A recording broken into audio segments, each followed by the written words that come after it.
اور کمال دیکھیں، ولی کی نگاہ ہے نا، سید زیادہ ہے نا، یہ آرزو سرکار فقیہ اعظم کی مراد آباد میں پوری ہوئی کہ پیر وہ ملے جو ہو بھی پیر،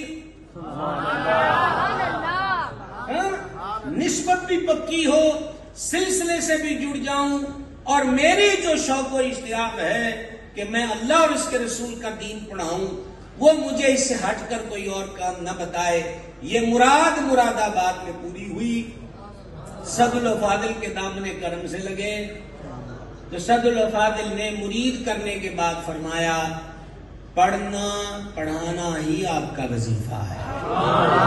اب بھی آپ کمزور بولے، کیا کہیں؟ پڑھنا پڑھانا ہی آپ کا وظیفہ ہے، بے خبر ہو جو غلاموں سے وہ آقا کیا ہے۔